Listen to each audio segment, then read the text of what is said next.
appreciate you all being on the call today. As many of you know who are our members, but for those of you who are not, the Quality Institute is a multi-stakeholder organization that focuses with our membership on improving quality, safety, and affordability of healthcare for everyone.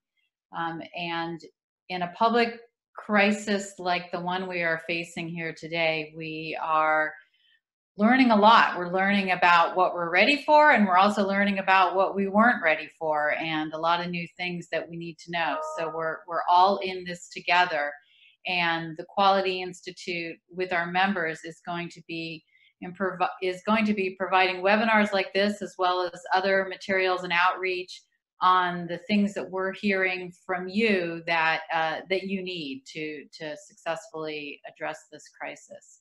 And we are pleased to partner on this particular learning opportunity with our member, the New Jersey Doctor-Patient Alliance, and Dr. Stavros Christodius. So welcome, Doctor. We're really looking forward to your presentation today. I want to just take care of a few housekeeping items first.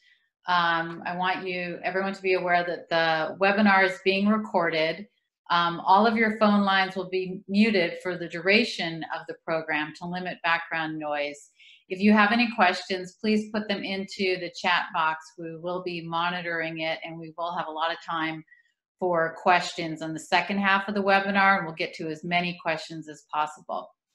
The topic of today's presentation is COVID-19 best practices for your medical office. By the end of this webinar, you will learn how to screen patients prior to an office visit, how to maintain social distancing for patients and staff, tips for keeping your practice clean, safety precautions for healthcare workers.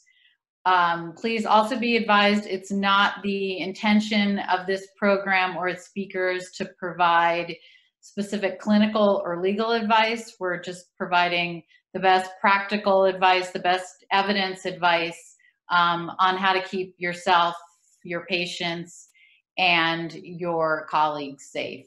Our speaker for today's program is Stavros Christodius, MD. He's the board chair of the New Jersey Doctor-Patient Alliance.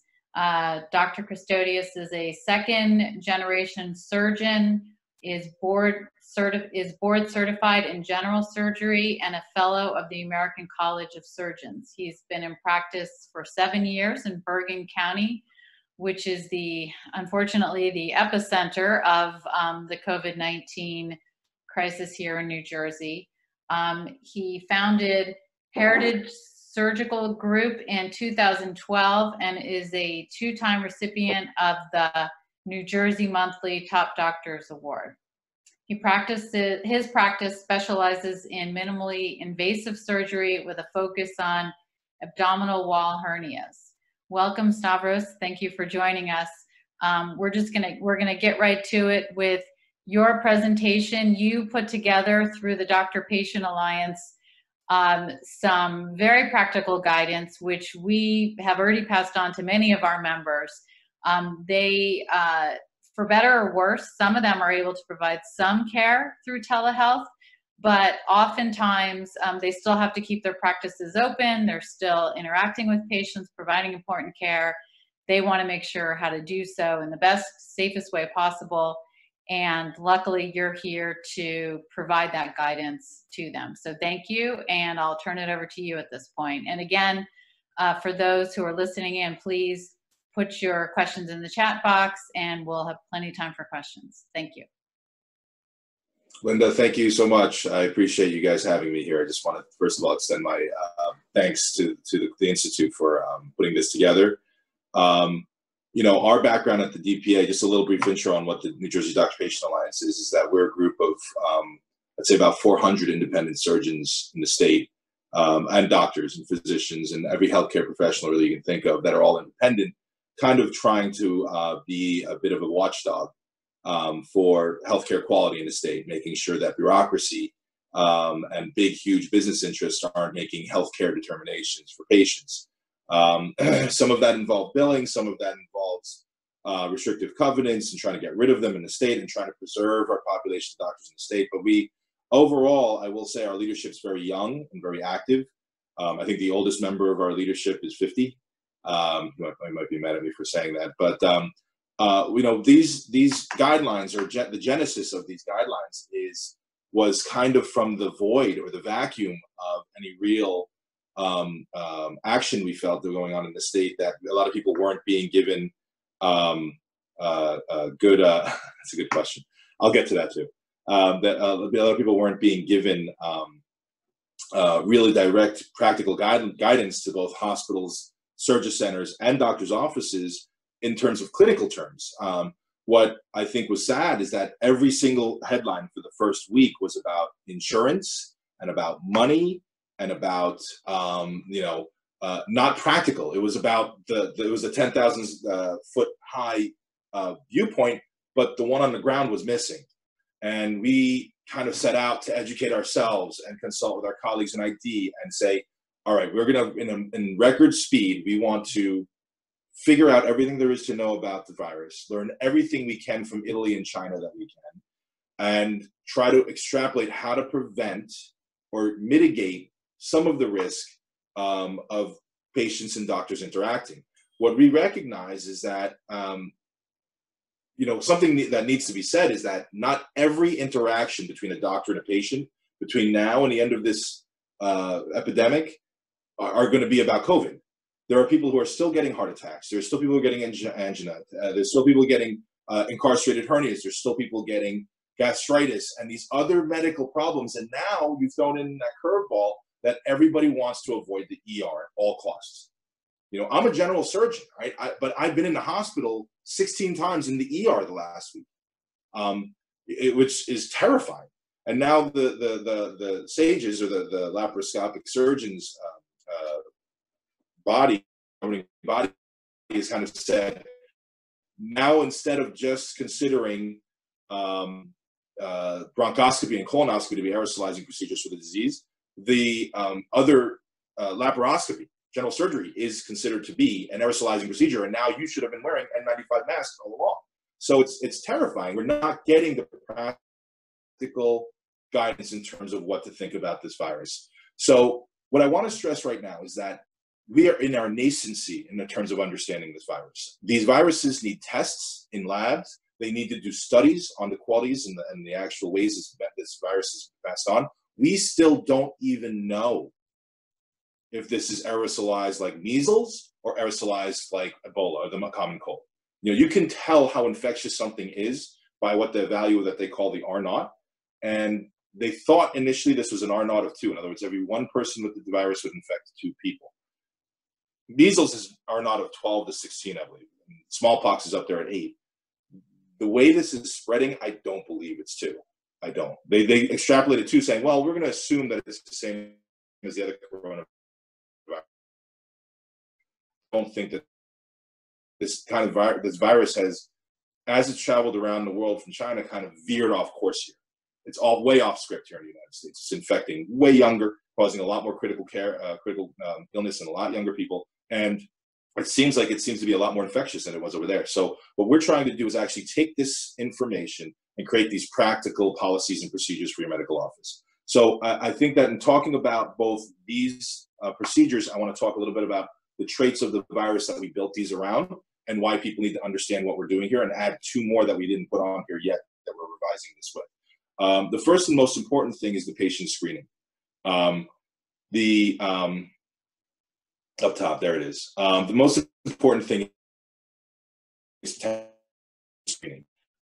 In particular, even if you are treating COVID, you should not be allowing COVID-infected patients into your office if you do not have adequate personal protective equipment. So with that being said, usually we're advocating a 2-fold check for pre-op, for pre-visit. The first one is the phone check.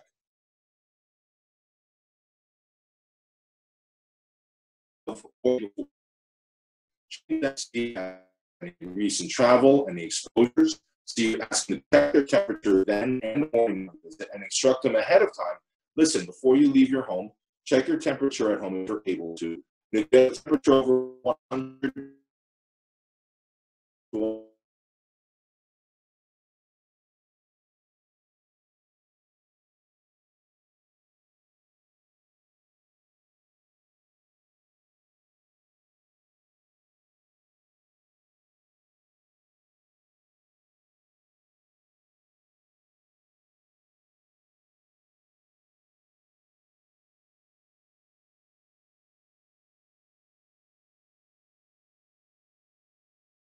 sorry, did I get lost there for a second?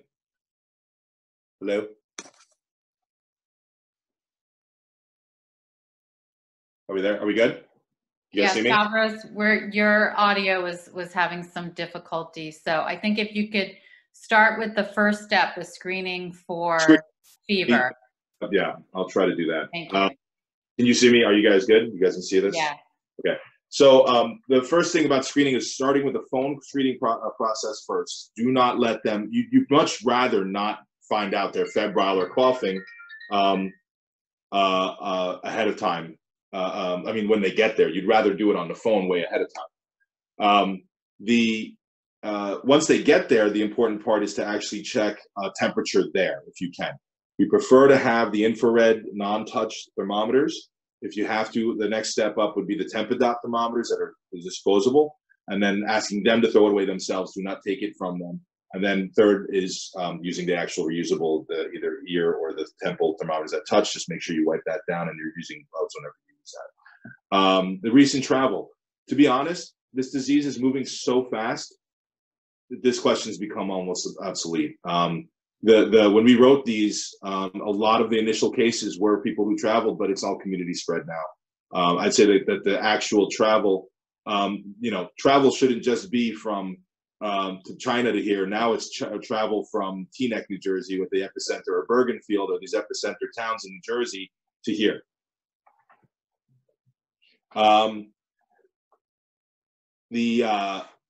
Patient accompaniment by family members, that is so important. Oftentimes moms will have to bring their kids, spouses will bring, spouses, they'll bring siblings or parents. That is so important that we tell them, look, you can have them drive you here, just they have to wait in the car. You do not want them in your office. You don't want people here that are gonna actually, one, expose them, and two, the most dastardly thing about this virus is that you can be asymptomatic and carrying it. As a matter of fact, the majority of people who have it are going to be asymptomatic. So you don't want them exposing your staff. We in our practice have gone to a mask only. This is actually something we just changed. Mask only practice where you are not allowed in this office without a mask. I'm here alone, so I'm doing it now and for the webinar, but otherwise I'd have a mask in here. We don't know how aerosol as this is, or how likely it is to be in terms of social distancing. This is where it's really important for us to actually be in charge of looking at our office in terms of an actual workflow, and actually looking at it in terms of predicting human behavior in your office. One of the things I would recommend to any medical practice or any practitioner on the phone on this call is, just kind of take a step back. If the next office hours you have, just watch a patient come in from the second they enter the door, and just look at their hands and notice what their hands touch and what they actually have to reach for. And that should be literally the idea of making sure that those hands have to touch as little as possible, and those hands get alcohol on them or get washed as often as possible while they're there. The waiting room presents an incredible opportunity for this disease to be spread. And what we've recommended is that if you're going to have more than one patient in the waiting room, to be at least 6 feet apart from each other. We've had people remove seats from their waiting room, so there's only 3 in there now. We've had people actually take away, like for instance, get rid of all reading materials, nothing that they can touch that someone else will touch. We have USB chargers for in our waiting room that people can plug in their iPods into or iPhones so that they can use those while they're waiting. We got rid of all of those. Even the registration, the pen, right? You have a big bucket of pens. If your office is like mine, you have a bucket of pens next to those clipboards where they reach in, grab one, and they write. The problem is that once they write and touch it, you don't know that they didn't just cough or sneeze into their hands. Their hands are covered with fomites. So what we had to do is actually we hand them the pens. They take one at a time. Whenever they're done with them, we drop them into a used pen bucket. They get wiped down with the Lysol wipes, let dry, which is very important, by the way, in terms of disinfecting. So many people, it shocks me, don't know that if you read the back of your Lysol bottle, it actually says to disinfect, to spray and leave wet for 20 minutes. So when you spray something with a Lysol bottle, like a doorknob, and then wipe it off, you've actually now stopped the disinfecting process. Read the back of your bottles of your disinfectants. They actually will give you the amount of time it has to be in contact with the surface to disinfect it. You know, I actually noticed it in my office too. I had an office worker disinfecting, spraying all the doors and the doorknobs, and then wiping it down with a towel. I said, "What are you doing? You know, you got to leave that on for 20 minutes." And I said, "What?" She didn't believe me until she read the back of the bottle and saw it there. So highly recommend you familiarize yourself with those cleaning products. In terms of the iPads, that's another one, right? If people are doing electronic EMR, they're all wiping down with the Lysol between uses. That's important too. Countertops are important too. We recommend making sure that all doors are wedged open. I mean, it's almost warm enough to be able to wedge doors open, or if you can't wedge open the one door to the outside, wedge open every other door. One of the other things I did want to mention in terms of social distancing that's up a little bit higher was that we have actually in our practice tell people to wait in their car. I mean, we have cell phones now. We tell people to say, when they get here, text us or call us. Whenever it's there, when the last patient leaves and we spray everything down again, then we bring them in again. You know, we have to stay open. We're not seeing COVID patients here, but I'm seeing gallbladders, hernias, and appendixes that don't want to go to the ER. You know, one of the most important things about doctors' offices staying open is that with ERs overwhelmed and overrun, we have to be that alternative for patients. We can't shut down, because if we do shut down, then there's going to be a lot of people home, you know, having conditions worsening by the day. I've got one patient who was an elective gallbladder who now called me today, and now he's hot. Now we don't have a choice, but we have to do it. So we have to stay open. We can't shut down, unfortunately. In terms of, we can scroll back down, Tyler. The staff. That was really, really important in terms of asking the staff to not infect each other. We ask them to at least maintain 6 feet. If they can't, or they're working together, they're going to wear masks. The tight offices, and if we can, we actually have started to utilize some of the emptier spaces in our offices to do multiple offices, that we actually have started to spread out our staff amongst the offices on different days. We used to try to put everybody in one place so they could work together. Now we're spreading them out. The surfaces, again, this is something like almost a social experiment I recommend you all to do. Watching your employees and see what their hands touch. You'll notice they touch the phone a lot, the digits on the phone a lot. They touch the mouse and the keyboard. They touch, they'll reach for the drawer, to pull open the drawer that they're always reaching for stamps or paper clips out of. Those surfaces need to be identified and wiped down. I have one doctor who recommends doing it hourly. I have another doctor who says just do it at the end of the day. I do not recommend that people wear gloves all day long. The problem with gloves, if you're wearing them all day long, is that they become contaminated on the outside. And the people feel like they're protected. It almost gives you a false sense of protection, and they feel like because they're wearing the gloves, they can touch everything. The problem is that they're contaminating everything. That those gloves, the outside surface of those gloves are teeming with virus. And a lot of times people don't realize that they're wearing their gloves, and I've seen actually people with gloves reach for their eyes, reach for their head, reach for their nose or mouth, and you're just, you're stunned. It's almost like, if anybody with kids, like I do, sees those kids when they get their gloves or their smock on, everything's everywhere. You'd rather they just didn't, so that they know, they have the tactile sensation to know they're touching something you shouldn't be touching. Door handles, absolutely. Countertops cleaned.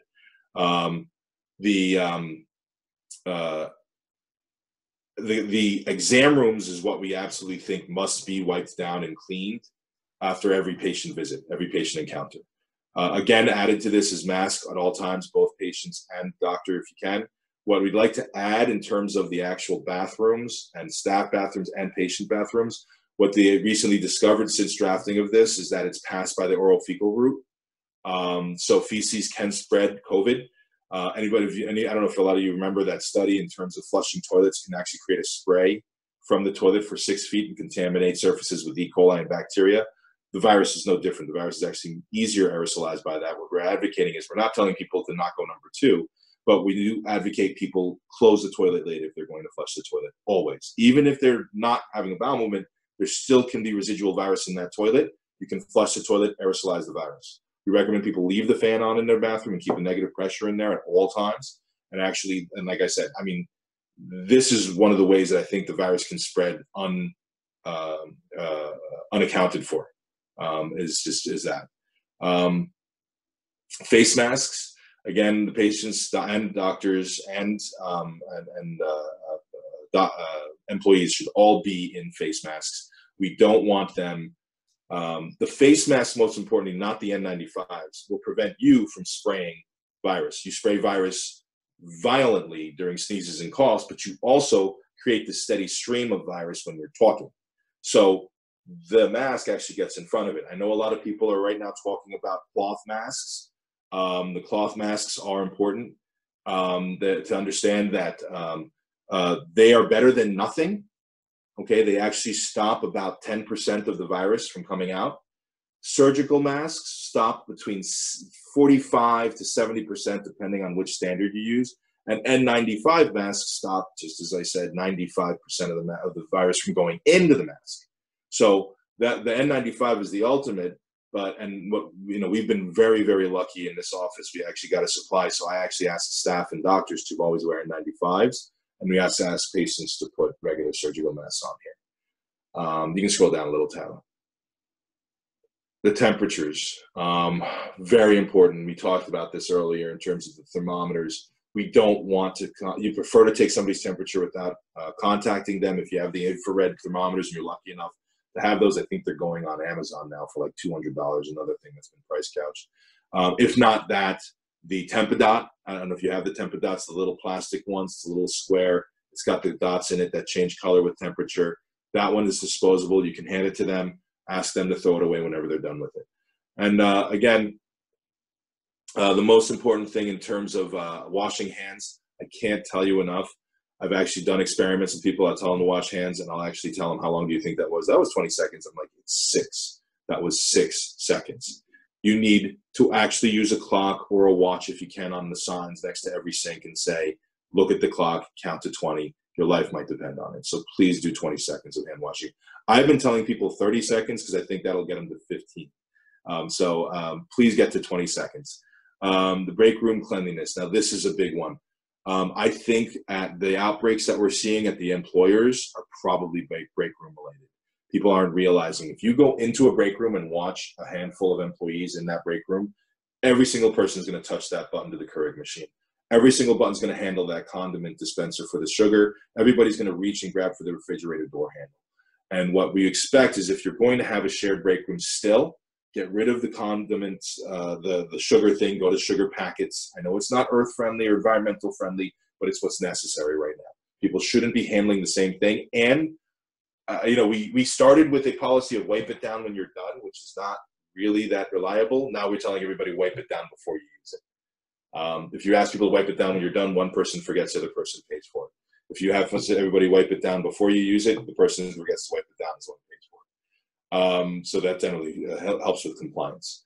Again, the break room is a place that you really need to just sit down and look at what your break room has. The button for the water dispenser, the handle for the sink. These are all surfaces that are commonly handled, and you need to be very, very cognizant that either if you're going to handle it, you either wipe it down before you use it and wash your hands afterwards. That's usually what we recommend. Common reading materials from the waiting room. Again, every doctor's office has that stack of magazines. Time to chuck them. Doesn't matter how good they are. Besides, they're all probably about coronavirus right now, and your patients will all be panicking after reading them, so you probably don't want them there anyway. Can we roll down just a little bit, Tyler? Thanks. Oh, patient-doctor interaction, absolutely. The washing hands, doctors need to thoroughly wash. I mean, again, I've actually seen doctors. This is one of the good things about being a surgeon. We have to scrub for 2 minutes before every operation. So we're used to sitting there over the sink and chatting and doing what we're doing over the sink. I've actually seen other doctors literally do the wash hand, no soap, and walk away. And I'm sitting there like, just wipe your hands. which essentially just wet all the fomites on your hands, which means that now whenever you contact anything with those hands will be more likely to transmit the virus. So for the love of God, soap, water, if that's not possible, that should be the gold standard. If that's not possible, gel, hand sanitizer. Now, what the most important thing about hand sanitizer is, I'm going to show you, I actually left the bottle here. The most important way to use hand sanitizer is to be able to do the fingertips. So as a surgeon, we actually have a version of this that we use in OR. You need to look at, so the correct way to use hand sanitizer, in one hand, cup it like a little pool, squirt it in. The other hand, fingertips like this, dipping it in and soaking it in. Wait a couple of seconds, okay? Now my fingertips have been soaked. My nail beds are now disinfected. That's where the virus hides. Now you rub that rest of that hand sanitizer over the back of that hand, work it in between the fingers. Now do the same for the other hand, right? Put it in there, soak it, 3 seconds minimum, all right? Then you rub it over the back of that hand, between the webbing of the fingers, and now your hand's clean. That's the actual correct way to use hand sanitizer. What drives me crazy is people put a little dot like that and they're good. And it's just like, okay, back of your fingers, they aren't covered. The creases between your knuckles, not covered. The webbing, not covered. You need to make sure you're covering those little creases between your fingernail beds are where the virus hides. You need to soak, soak, soak. And it's funny because it's really driving me nuts to see news coverage and politics right now, because it's that is what people need to see. That's what people need to be on CNN or Fox, not, oh, this politician did this and said this. It's maddening to me, because I'm not partisan. I just want to help doctors. I want to help patients. And right now, that little piece of advice would probably stop people from getting infected. I don't know if it's 1 or 1 million, but I just think people need to learn that stuff. Where are we in terms of self-exam room cleaning? We talked about that. The antiseptic wipes, most importantly, is to use the antiseptic wipes appropriately. Or if it's Lysol and a towel, you are not wiping it down. You are spraying, leaving wet, and letting it sit for 20 minutes. Temperature self-monitoring, again, people need to be obsessive about their own temperatures. You need to know, I mean, there is a potential treatment in hydroxychloroquine. However, what's driving me absolutely mad right now is even the infectious disease doctors don't seem to have read the Chinese literature or the Italian literature. The hydroxychloroquine does not work as well in critical patients. It works better as a suppressant and early on in the disease. If you're giving it only to the critical patients, you're too late. You need to be giving it to the patients who have come down with it, starting to show symptoms. What it does work is it works in conjunction with zinc. And I don't know if anybody else is aware of the studies about zinc and coronavirus. It showed that if you took it within the first 24 hours of the symptoms, it made the cold less severe. The way that works is the virus is real clever. What it does is it enters your cell and it takes over your machinery that cell uses to actually produce proteins and replicate DNA, and use it to reproduce itself, right? So it'd be like, it'd be like a zombie going and taking over an OB ward and making sure every baby was a zombie, right? So what this does is the zinc blocks this effect. It blocks this from happening. Zinc cannot get into your cell without hydroxychloroquine. Zinc is blocked. There is no channel in the wall of your cell to get that zinc in. Hydroxychloroquine or chloroquine skyrockets the intracellular function of zinc and blocks the virus from replicating. If you are deathly ill in an ICU, you already have virus all over. It's not gonna, if you can only stop them from being born, but you're not murdering the virus. If you have 10 million virus per cell, it's too late, right? That's what I think South Korea's gotten, China's gotten. Unfortunately, I think we are very woefully behind here medically. I'm not criticizing my medical colleagues, but I just think that they're so overwhelmed they can't read the volumes of what you need to read. Protecting our families, doctors and staff should wear uniforms. Absolutely. I wear scrubs. I stopped wearing scrubs the day I became an attending. I stopped wearing a suit and tie the day I became an attending. My father is a surgeon, my mom's a nurse, and I first came out my first day and I ordered these, monogrammed, my logo scrubs, and they criticized me and said, a surgeon not wearing a suit? How could you possibly do that? And I turned to my dad and I said, look, when you were my age, you used to wear scrubs to keep the germs out of the hospital and in the community so the OR was clean. I'm wearing scrubs to keep the germs in the hospital and out of my home. MRSA, all of that. So the idea behind scrubs, most importantly, short sleeves, right? You cannot wear anything below the elbows. Interesting point, in England, actually, with the socialized system, no doctor is allowed to ever wear any sleeves. No white coats, no shirts, nothing. So everything's nothing below the elbows. That's illegal in England. And something that you can do as soon as you get home, these scrubs go. My kids now know it's hard for them, but they now know when I get home, they can't run up and hug me. I need to take this off, drop it in the washing machine filled with bleach. I call the family ahead of time to fill the washing machine with bleach. It goes in with bleach. I go in the shower. I actually scrub my body head to toe with surgical scrub, and then I can come out and change and feel clean. The important part is that a lot of times, like right now, my elbows are on this desk. My hands have been all over this desk. The important thing is that you want to shower when you get home. I know a lot of people shower when they get up. I think it's more important to shower when you get home. And if you don't feel like taking 2 showers a day, if you have to choose one, my advice is telling people just shower when you get home and get clean. Do not take this into your home. One of the other things that we wanted to add to these is actually what a lot of people don't realize about the aerosolized version is what's scaring me right now is people are misquoting data. They're taking this data and they're lay people and saying, oh, did you know it hangs out in the air for 3 hours? No, it hangs out in the air for at least 3 hours. They did not check beyond 3 hours. What they did was they aerosolized it and sampled the air for 3 hours, every half hour. And every half hour, it still was there. It could hang in the air for 2 days. We don't know. They stopped checking. So what you need to know is that once it's aerosolized, what does gravity do to all those aerosolized virus in the air? It takes it right down to the floor. The floor, where there's a large percentage of people in, a large population of people in, like the supermarket, teeming with virus. Absolutely teeming with virus. What the reason for people to wear masks or cloth masks is to hopefully catch some of that virus before it comes out and lands on the floor. The bottom of your shoes, teeming with virus. Do not, under any circumstances, wear your shoes in your house through this outbreak. The bottom of your shoes will trudge virus across your floor, all right?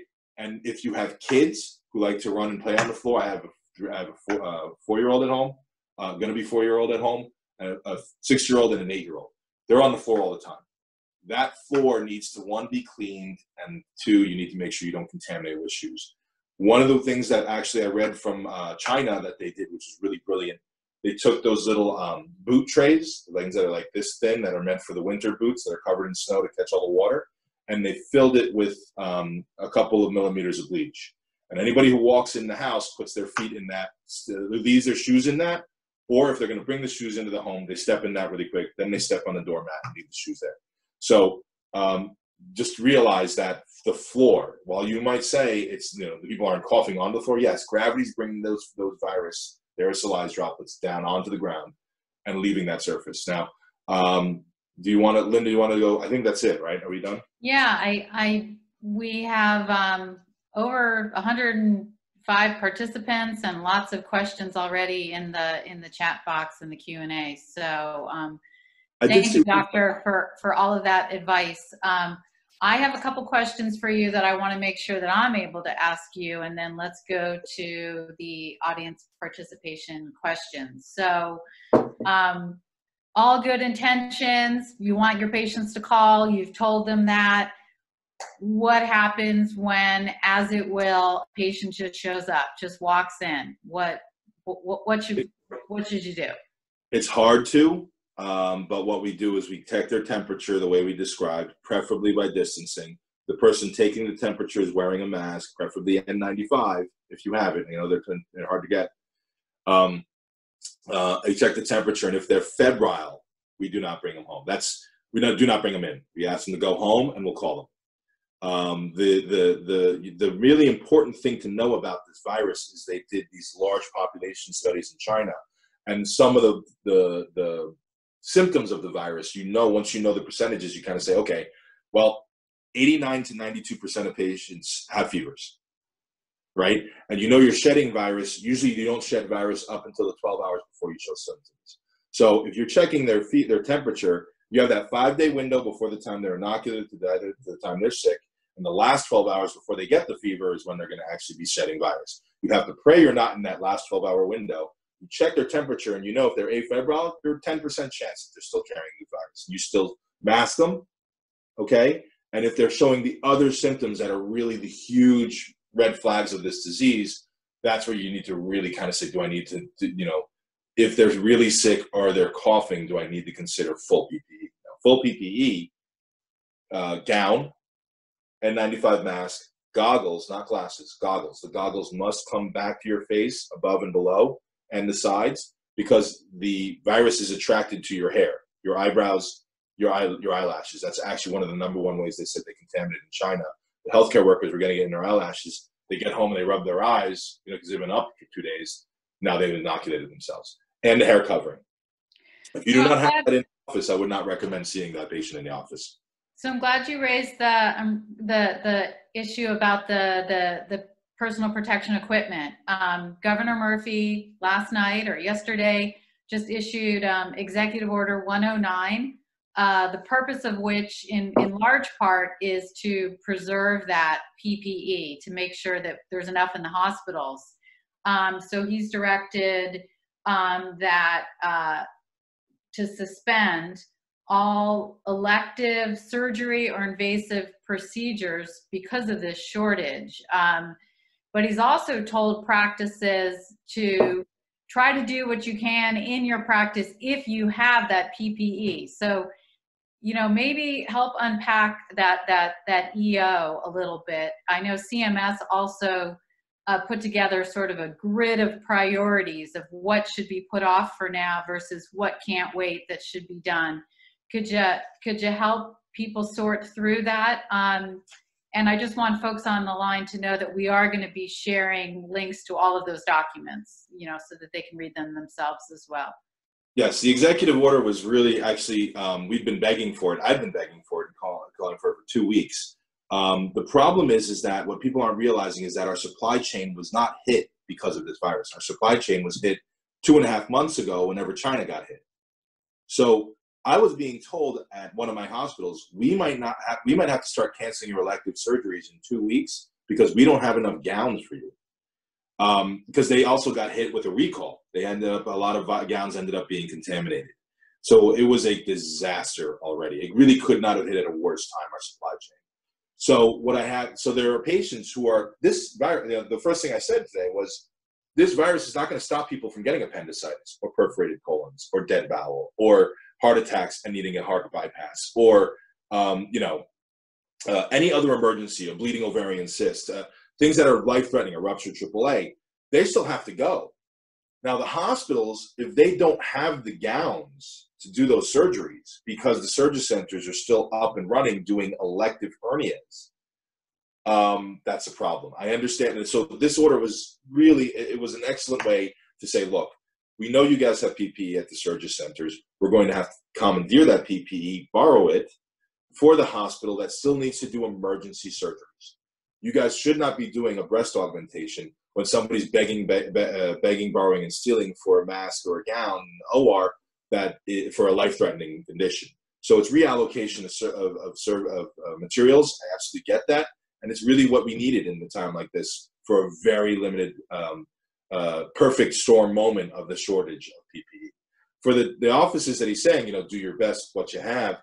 I mean, 2 weeks ago, Jacob wouldn't let me put a thumbtack in the wall. And actually, it's funny, a doctor said this to me. They wouldn't let me put a thumbtack in the wall. And now we're allowed to use socks as masks. I mean, it's kind of crazy how far the world has changed in the brief 2 weeks. So they're saying just do the best you can. Protect yourself the best you can. Right now, we are in a battle with an enemy we can't see. We don't understand.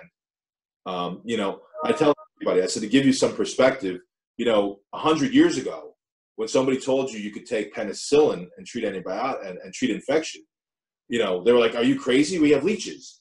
And now you look back at that and just kind of wince and go, man, I can't believe that was standard of care. I guarantee you there are going to be thoughts, practices, and beliefs about this virus that are kind of almost being accepted as truths right now that we're going to look back at and wince and go, I can't believe we were telling people to go out in public without masks. I can't believe that we were not telling people that they need to wash their hands militantly. It's one of those things. I just realized I touched my face. It's one of those things where we want people to be really, really vigilant. What really blown my mind about this virus, it got here, they made the leap to say, this is coronavirus. It's just like the cold. And instead, now what they've done is, we're going to just treat it like the cold. We're going to protect people with X, Y, and Z. In the meantime, I'm looking and talking at doctors in other countries, and they are wearing like spacesuits. And here they're giving us surgical masks. So I can go like this and get the same protection. And what should happen, and what I advise and I recommend, is to assume the enemy is stronger than it is and bring the level of protection down, rather than underestimate it, infect all of your first line of providers, and then bring it up later, which is what's happened. WHO and CDC amended their guidelines last week to say, nope, we're wrong, this thing is airborne. That's after like 2 weeks of doctors being in the room with these patients.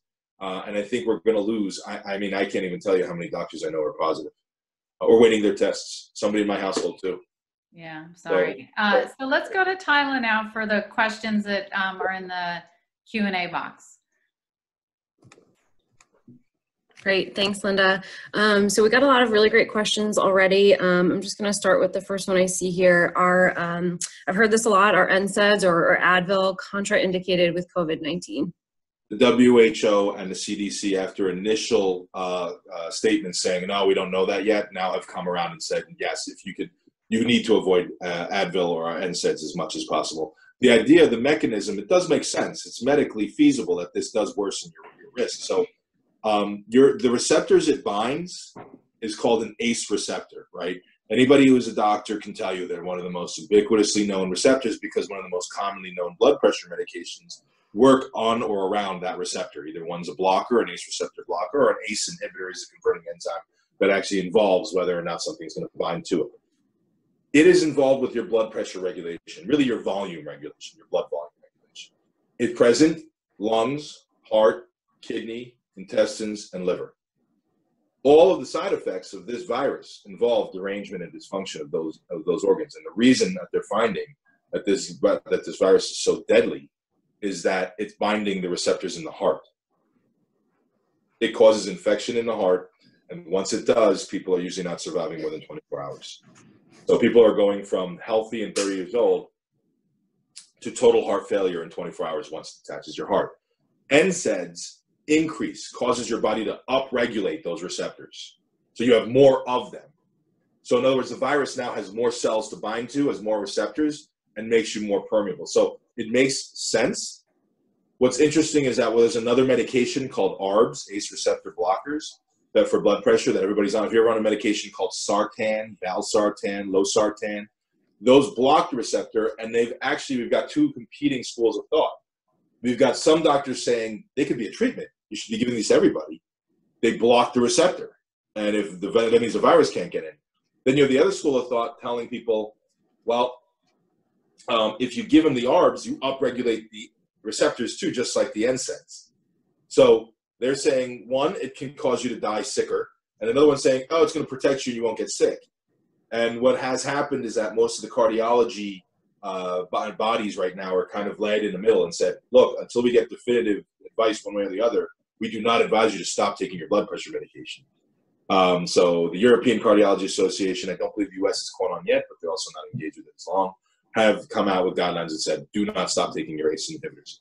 I do know personally and anecdotally, a lot of my cardiologist friends are changing. They're calling patients who are high risk, people who are older and on ARBs, to tell them we want to change your medication to something else. There's a totally different, if there's a completely viable alternative to that medication, why don't we switch you to that and get you off the ARB?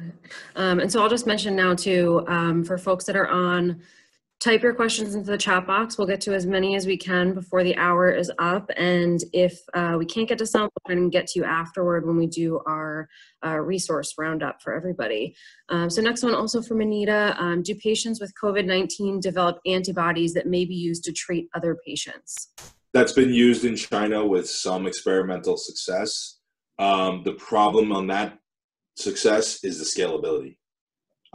That is a very labor-intensive process to take the blood from them to know they're not shedding virus anymore, then to actually split out the antibodies, IgG and IgA antibodies treatments, then to actually going back and make sure that the patient's not going to have an anaphylactic reaction to those antibodies, it's labor intensive. I mean, you're talking about 12 to 16 man hours per patient, and then you're not even guaranteed success. It has had some level of success. The idea would be that eventually they could synthesize those antigens and just mass scale produce them. Right? There are some people there's some capacity to do that. That scientific process would take 2 to 4 years. I mean, unless they actually repurpose the entire United States to do this sooner, you could, if you repurpose it, maybe we can get it sooner. But hopefully, a vaccine will show up in a year and a half and make that not needed. All right. Great questions from Anita. This one I don't think is a question. I think it's more of a comment.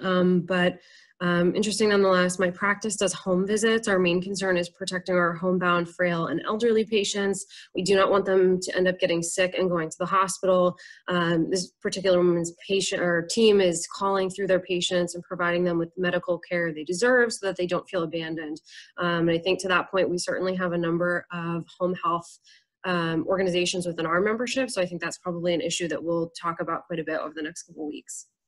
Anita, God bless you for doing that. I mean, I can't even tell you how scary. I mean, honestly, it's so scary to do that. It's bad enough whenever you're in your office, but then to actually go out into people's homes and be traveling and commuting, to take that risk for the well-being of others, it's to be commended. I mean, God bless you for doing it. So the home health and making sure that people have care at home, I think, is going to be the only other thing than telemedicine that is really feasible or relatively safe. I think that mass clinics, I think urgent cares, I think even emergency rooms are going to become so hazardous. I mean, I can tell you right now, I have a patient I did through the emergency room 2 weeks ago with a gallbladder. And we called him, yesterday, say, where have you been? We're looking for you to do your follow-up visit. He's been in the hospital with COVID. He caught it. He came down with symptoms 4 days after the surgery. And I presume it's probably from being in that ER. So I think people are going to be forced to make that decision. Can we move healthy or non-COVID healthcare outside of the hospital, outside of the urgent care? And home healthcare, I think, it's going to skyrocket in demand. I think you're going to have I think they're going to increase the acuity and the level of care they're going to be able to provide in the home because of this crisis. They're going to start telling you guys, go out there with a Holter monitor, go out there with, nebulizer treatments. I mean, we do have home infusion, but I think you're going to have to bring a lot of the medicine to the masses. I think it's tedious, but I think it's necessary.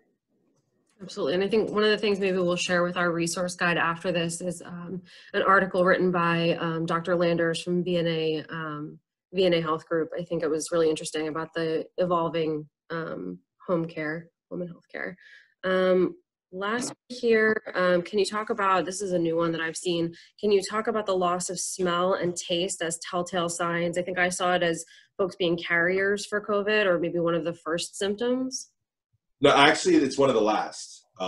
There's actually just today, we were reading how they're trying to use it to identify people who are asymptomatic carriers, that when it comes on, it means that you're probably finishing up or dealing with the infection. It's one of in the really sick patients or the guys with the flu-like symptoms, they notice it comes on just before the virus stops shedding, 4 to 6 days. So, and you're talking a total viral shed of 12 to 14 days. So it's one of the latter symptoms. It is peculiar. We don't even know the mechanism of it, and we probably won't know until a bunch of monkeys are tested on our animal. I mean, I don't even know how we figure this out. It's not like we're going to vivisect human beings and check their olfactory lobes or their brains. But what we do know is that it is real. I actually know someone personally going through it right now who tells me it's very bizarre. People, they're cooking something with garlic. He doesn't smell a thing. He put Tabasco sauce on his tongue. He said it felt like water. He ate an orange. He said, it tasted like rubber. He said he didn't taste anything. It's peculiar, it's bizarre, but it's definitely real. And it's something that I think is exactly that. It might be able to help identify people who were asymptomatic carriers, and they can come on afterwards at the end of it. Great. A couple of other really good questions that we got. Hopefully we can get to each of these. A common question from my team: if I think I was exposed to a positive patient, what should I do? What does exposed mean, right? The actual CDC has a definition of exposure. There's exposed, we brushed up against each other. There's exposed, I walked past him in the hallway, and there's exposed, I examined him, was within 6 feet of him for more than 2 minutes. That's a real high-risk healthcare exposure. If you're within 6 feet of him within 2 minutes, for more than 2 minutes, you recommend that either you monitor or you test. The tests are still, this is the bizarre part about where we are. An ideal outbreak would be contained and examined by testing everybody and knowing who the asymptomatic carriers are, keeping them home. We've kind of given up on that. Like, we don't have enough tests even for the sick. So this is, again, even as a healthcare provider, if you feel it was a high-risk exposure, if you live at home with somebody who's a high-risk patient, if the worried well doesn't pertain to healthcare providers, because you have that contact, that defined, I was within 6 feet of him for more than 2 minutes. And if that happens, you need to consider testing and or be vigilant and monitor your temperature. You monitor your temperature every day, look for a fever. Again, that's 90% roughly accurate. One of the most important signs and symptoms to look for are headaches, very high percentage, but also more importantly, and the bigger red flag, even though it's a much lower percentage, is diarrhea and GI symptoms. 50% of adults in the large-scale population study in China present as first symptom diarrhea. So you need to watch for that diarrhea. Before, the old adage was if you saw respiratory and flu-like symptoms with diarrhea, that was Legionnaire's disease. That was the one bacteria that caused that constellation.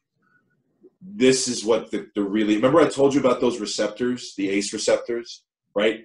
They're in the heart, lungs, and where else? Liver, kidneys, intestines. So what they're finding is that it can selectively infect any one of those sites. There's intestines where you just start out with diarrhea, and they've had patients who had nothing but diarrhea. And actually what's even scarier is they're actually even finding patients who present in heart failure. They've actually had young patients present with no flu-like symptoms, no lung or airway infection, no diarrhea, no liver dysfunction, just heart failure. And they didn't know, it's funny, they didn't even think about it. Why is this 35-year-old in sudden heart failure? They said, why don't we test them for COVID? I guess it's a possibility. It turns out they're COVID positive. So knowing those sites, percentages be damned, just keep an eye on your symptoms. You were exposed, find out where that testing center is. And also right now they're testing hydroxychloroquine as a prophylactic to prevent you from developing the disease. Again, hydroxychloroquine, 200 milligrams, that's the pill. Loading dose of 400 milligrams BID, followed by 200 BID times 5 days. That's the actual treatment for somebody starting to show symptoms. Prophylactically, they're saying just 200 BID times 3 days. It should be taken with zinc, roughly 75 milligrams per day. That's what you ideally want to have on board. Do not go past 200 milligrams a day of zinc. That is a toxic level and will cause immune dysfunction. So that should be your dosages for those. So I know hydroxychloroquine is really hard to find right now. If you have a Henry Schein account, the medical clearinghouse for wholesalers, they're selling right now hydroxychloroquine, 200 pills, 2 bottles, 100 pills each, for $62 for the 2 bottles. You need an NPI to buy it, and you need a Henry Schein account. So if you want to go buy that right now, I can hold. But go get it before it runs out. They're going to restrict being able to buy it, right for it, or get it. Highly recommend you use that. The studies are doing the hydroxychloroquine prophylactic, but I believe that it works. That's what I would keep it for. Great. Try to get to as many as we can. I think there's more coming in. I think this is a good one. Do you have any recommendations for head coverings or how people should cover their head? I recommend 2 layers. We do cloth in our practice, covered by bouffant. So, and if not bouffant, surgical cap, because we want to cover all that hair, because exposed hair, if you've ever seen a balloon, the kids, you rub the balloon on the hair and it sticks to the hair. That's what you should be thinking of the virus does. It wants to stick to your negatively charged hair. So you want to cover as much as you can. The bouffants come down, the surgical caps stop here, unfortunately. So you want to, by the way, clean shaven, really important also for your seal on your mask, very important. But keeping as little hair exposed, including the eyebrows, the eyelashes, that. We recommend cloth underneath that you can take home and wash, using a new one every day, covered by bouffant. Okay, great. Any comment for an older pediatrician with some underlying medical issues that is considered high risk for coronavirus working in an office setting with limited PPE?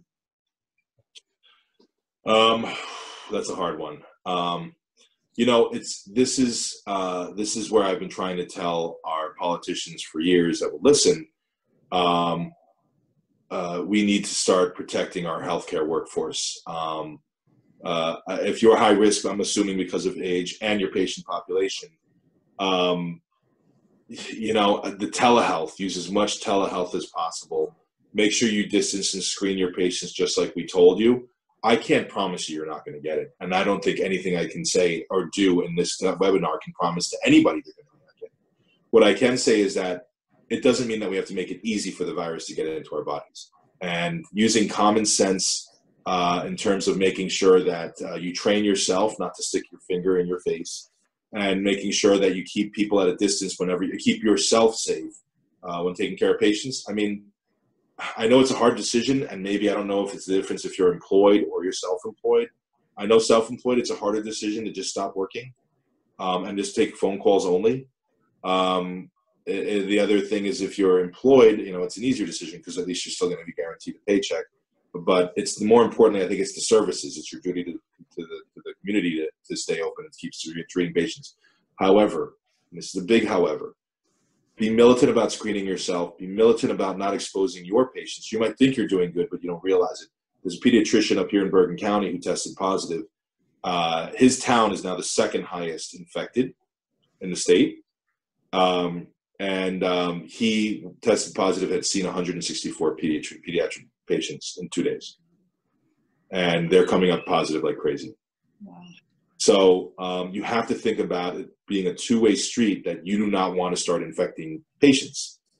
Hydroxychloroquine, really, I know people are writing azithromycin. I highly recommend against that. I think people are recommending azithromycin.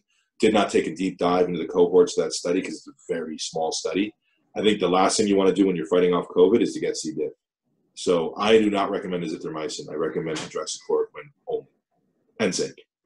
Great. And I think we're also going to be developing some resources on how to use telemedicine more effectively. So everybody can kind of stay tuned for that.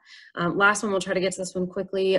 Question from my team. My spouse or partner was sent home to self-quarantine due to an exposure at work. What does that mean for me? Should I continue to report to work? Yeah, I mean, assuming that you're not feeling symptomatic, remember, once you're symptomatic, we know you're shedding virus.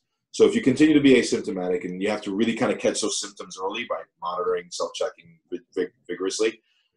vigilantly, if they're in self-quarantine and you're not worried about having given it to you, then I think you should be still reporting to work as long as you're in one of the essential services that they're talking about still being open, that you should be presenting to work.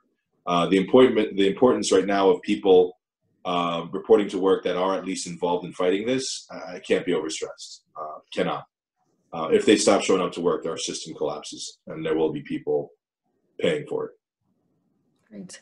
Well, thank you so much for that. I'm sharing my screen now so that everybody can see where some of these resources are available. We will send out an email to everybody after with some of the resources that we mentioned, but a recording of the presentation will be available on our website, njhcqi.org, and then also drpatientalliance.org. We have a copy of the proposed policies and procedures that we had up on the screen before. I wanted to mention we do, as I said before, and I think Linda said, we're going to be creating a number of different resources, including more webinars, quality briefings, things that our members are looking for right now. So our next webinar in the series, we have not opened registration yet, but hope to do that tomorrow. Our next webinar will be next Wednesday, April 1st at 12 o'clock. It's called Anxiety versus Resiliency, How to Manage One While Building the Other in a Crisis. We've got Tracy Post. She's going to be talking about stress, the warning signs, and how to cope, and giving us some skills and resources for how to deal with that stress. So for me, just wanted to thank you, Linda, for moderating, and Stavros for joining us.